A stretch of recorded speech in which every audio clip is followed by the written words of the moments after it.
श्री गणेशाय नमः। वक्रतुंड महाकाय सूर्यकोटि समप्रभ निर्विघ्नं कुरु मे देवं सर्वकार्येषु सर्वदा। अब हम गणेश जी का नाम लेकर शिव पुराण प्रारंभ करते हैं। ओम नमः शिवाय, ओम नमः शिवाय, ओम नमः शिवाय। भोले बाबा को, शंकर भगवान को कोटि कोटि प्रणाम। शिव पुराण में श्री रुद्र संहिता के द्वितीय खंड में 41वां अध्याय प्रारंभ करते हैं। शिव द्वारा दक्ष को जीवित करना। देवताओं ने महादेव जी की बहुत स्तुति की और कहा, भगवान आप ही परम ब्रह्म है और इस जगत में सर्वत्र व्याप्त है। आप मृत्युंजय हैं। चंद्रमा, सूर्य और अग्नि आपकी 3 आँखें हैं। आपके तेज से ही पूरा जग प्रकाशित है। ब्रह्मा, विष्णु, इंद्र और चंद्र आदि देवता आपसे ही उत्पन्न हुए हैं। आप ही इस संसार का पोषण करते हैं। भगवान आप करुणामय हैं। आप ही दुष्टों का संहार करते हैं। प्रभु आपकी आज्ञा अनुसार अग्नि जलाती है और सूर्य अपनी तपन से झुलसाता है। मृत्यु आपके भय से कांपती है। हे करुणा निधान, जिस प्रकार आज तक आपने हमारी हर विपत्ति से रक्षा की है, उसी प्रकार हमेशा अपनी कृपा दृष्टि बनाएं। भगवान हम अपनी सभी गलतियों के लिए आपसे क्षमा मांगते हैं। आप प्रसन्न होकर यज्ञ को पूर्ण कीजिए तथा यजमान दक्ष का उद्धार कीजिए। वीरभद्र और महाकाली के प्रहारों से घायल हुए सभी देवताओं व ऋषियों को आरोग्य प्रदान करें। उन सभी की पीड़ा को कम कर दे। हे शिव जी, आप प्रजापति दक्ष के अपूर्ण यज्ञ को पूर्ण कर दे और दक्ष को पुनर्जीवित कर दे। भृगु ऋषि को उनकी आँखें, पूषा को दांत प्रदान करें। साथ ही जिन देवताओं के अंग नष्ट हो गए हैं उन्हें ठीक कर दे। आप सभी को आरोग्य प्रदान करें। हम आपको यज्ञ में पूरा भाग देंगे। ऐसा कहकर हम सभी देवता त्रिलोकीनाथ महादेव के चरणों में लेट गए।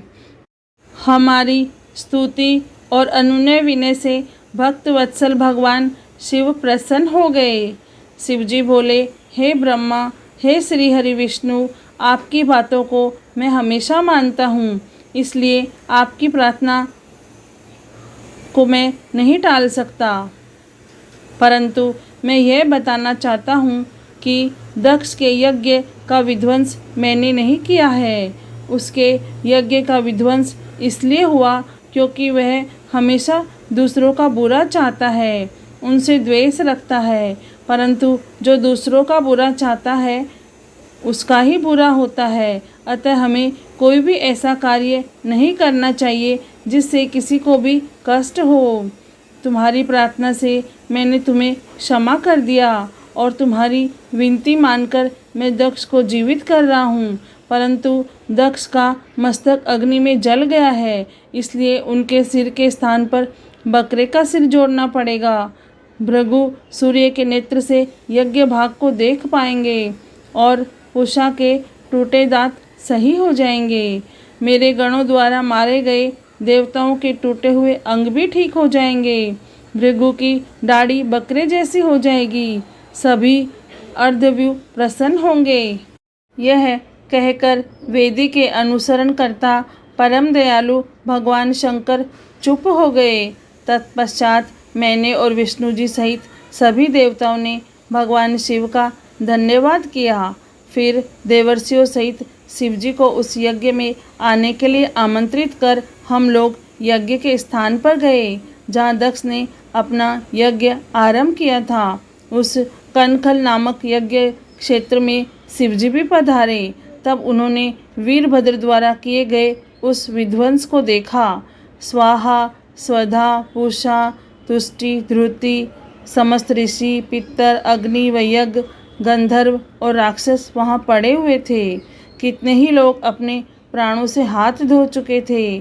तब भगवान शिव अपने परम पराक्रमी सेनापति वीरभद्र का स्मरण किया।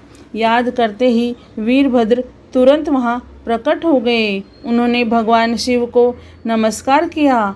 तब शिवजी हंसते हुए बोले कि हे वीरभद्र, तुमने तो थोड़ी सी ही देर में सारा यज्ञ विध्वंस कर दिया और देवताओं को भी दंड दे दिया। हे वीरभद्र, तुम इस यज्ञ का आयोजन करने वाले दक्ष को जल्दी मेरे सामने ले आओ। भगवान शिव की आज्ञा पाकर वीरभद्र गए और दक्ष का शरीर वहां लाकर रख दिया, परंतु उसमें सिर नहीं था। दक्ष के शरीर को देखकर शिवजी ने वीरभद्र से पूछा कि दक्ष का सिर कहाँ है। तब वीरभद्र ने बताया कि दक्ष का सिर काटकर उसने ही यज्ञ की अग्नि में डाल दिया था। तब शिवजी के आदेशानुसार बकरे का सिर दक्ष के धड़ से जोड़ दिया गया। जैसे ही शिवजी की कृपा दृष्टि दक्ष के शरीर पर पड़ी, वह जीवित हो गया। दक्ष के शरीर में प्राण आ गए और वह इस प्रकार उठकर बैठा जैसे गहरी नींद से उठा हो। उठते ही उसने अपने सामने महादेव जी को देखा। उसने उठकर उन्हें प्रणाम किया और उनकी स्तुति करने लगा। उसके दक्ष के हृदय में प्रेम उमड़ गया और उसने प्रसन्नचित्त होते हुए उसका कलुषित हृदय निर्मल हो गया। तब दक्ष को अपनी पुत्री का स्मरण भी हो गया और इस कारण दक्ष बहुत लज्जित महसूस करने लगा।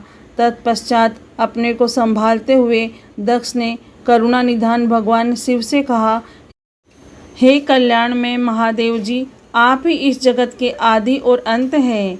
आपने ही इस सृष्टि की रचना का विचार किया है। आपके द्वारा ही हर जीव की उत्पत्ति हुई है।